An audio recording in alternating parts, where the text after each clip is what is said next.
ယုံကြည်မှုအတွက်အသက်ကိုပေးတယ်ဆိုတာမြန်မာပြည်မှာတတ်သိရှိတယ်လို့ထင်ကြပေမဲ့အဲ့ဒီကိစ္စနဲ့ပတ်သက်ပြီးအကြီးကျယ်သဘောထားမတိုက်ဆိုင်တဲ့သူရှိပါတယ်ဗျ။သူကတော့ဗြိတိရှတသနာဆရာ Bertrand Russell ပါ။ကျွန်တော်ကယုံကြည်မှုအတွက်ဘယ်တော့မှအသေးခံမဲ့သူမဟုတ်ဘူး။ဘာလို့လဲဆိုတော့ကျွန်တော်ယုံကြည်မှုကမှားနေနိုင်လို့ပါလို့ Bertrand Russell ကပြောခဲ့ပါတယ်။သူက1950ပြည့်နှစ်မှာနိုဘယ်ဆုရခဲ့တဲ့တသနာဆရာ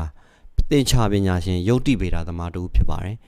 ကျွန်တော်နိုင်ငံမှာယုံကြည်ရာဆိုတဲ့လူကြိုက်များတဲ့ဦးလေးပြူတီဆိုပြီးတော့သွန်းပူရေးသားတဲ့သချင်းဟာလူငယ်တွေကြားမှာအတော်လွှမ်းမိုးတာကိုတွေ့ရပါတယ်။လူဆိုတာအမြဲယုံကြည်ရာတစ်ခုအတွက်အသက်ကိုယ်တော်စတေးကြတာပဲ။မင်းရဲ့ဘဝမှာဘာကိုယုံကြည်လဲစသဖြင့်စာသားတွေပေါ့။အနုပညာသမားဆိုတာယုတ်တိနဲ့ကင်းကွာတာတွေကိုဖန်တီးခွင့်လိုင်စင်ရှိကြပါတယ်။ဒါသူတို့ရဲ့အတွက် special အခွင့်အရေးဖြစ်ပါတယ်။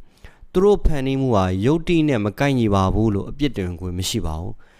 ပီကာဆိုရေးဆွဲတဲ့ပကြီးကားတွေပုံလူပကြီးကားတွေဟာတကယ်လူနဲ့လည်းမတူဘူးလို့ပြောခွင့်မရှိပါဘူးအနုပညာပစ္စည်းမို့လို့ပါဒါကိုနှစ်သက်ခွင့်လည်းရှိပါတယ်အဲ့ဒါကတီးခြားကိစ္စဖြစ်ပါတယ်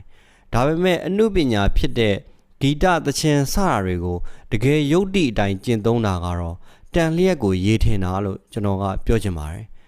လက်တွေ့ဘဝမှာကတော့လူတစ်ယောက်ကလောကအလုံးစုံကိုမသိနိုင်မစင်ကျင်နိုင်တာမို့လို့သူယုံကြည်တယ်ဆိုတဲ့အရာတစ်ခုဟာဘလောက်မှန်နိုင်ပါလဲထင်မှန်မှားမှုတွေရှိမယ်နားလည်မှုလွဲနေတာတွေရှိမယ်မသိသေးတာတွေရှိမယ်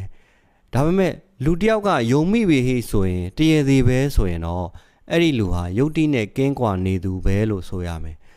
ကျွန်တော်တို့9နှစ်သားမှာယုံခဲ့တဲ့ပုံမြင်တွေကို18နှစ်သားရောက်တဲ့ခါမှာမယုံကြတော့သလိုမျိုး18နှစ်မှာယုံခဲ့တဲ့ဇလန်းတွေဟာလည်းပဲဒီအသက်30ပြည့်မှာမမှန်မှန်းသိလာခဲ့ကြတာပဲဒီလိုပဲအသက်30မှာဆွဲမြင့်ယုံကြည်မိတဲ့ဝါရတွေ story တွေဟာလည်းအသက်40 50မှာဘယ်နှစ်ရာခိုင်နှုန်းလောက်မှန်နိုင်ပါလဲကျင်းသေးတာကတော့100ရာခိုင်နှုန်းပြည့်မဟုတ်တော့မှာတော့ကျင်းသေးတယ်တသနာဆရာကြီး Bertrand Russell ကငါကယုံကြည်မှုအတွက်ဘယ်တော့မှအသေးခံမဲ့သူမဟုတ်ဘူးဘာလို့လဲဆိုတော့ငါယုံကြည်မှုကမှားနေနိုင်လို့လေလို့ဆိုတာကကျွန်တော်တို့ကိုစိန်ခေါ်လိုက်တာပဲကျွန်တော်တို့ယုံကြည်နေတာတွေကိုသိပ္ပံနေကြဝေဖန်ဆန်းစစ်ဖို့စင်ရင်တုံတရားနဲ့ယထာဘူရကြကြတွေးဖို့နဲ့အတိအသစ်တွေအတွက်စိတ်ကိုဖွင့်ထားဖို့တစ်ဖက်ပိတ်မနေဖို့စိန်ခေါ်လိုက်တာပါကဘာကြီးပေါ်မှာရှိတဲ့ရှုထောင့်စုံအမြင်တွေကိုလေးစားဖို့တိုက်တွန်းတာပါမစ္စတာ Russell လက်ကင်ထားတာကလူအတိဘူးတုဒ္ဒဆိုတာအကန့်အသတ်ရှိပြီးတော့အမားတွေနဲ့ပြည့်နေတဲ့နေရာဖြစ်ပါတယ်ဆိုတာပါသူ့လိုနိုဘယ်ဆုရသင်္ချာပညာရှင်တော်ဗျာကိုမှားနေနိုင်တယ်လို့ထင်သေးရင်ကျွန်တော်တို့ယုံကြည်ရာကောဘာလို့အမြဲမှန်တယ်လို့ထင်နေရမှာလဲအဲ့ဒီပြင်ယုံကြည်ရာအတွက်အသေးခံလိုက်ကြရင်တော့အမှန်ကိုပြန်မြင်ခွင့်နဲ့ပြန်ပြင်ခွင့်မရှိတော့ဘူးမဟုတ်ပါလားခင်ဗျာ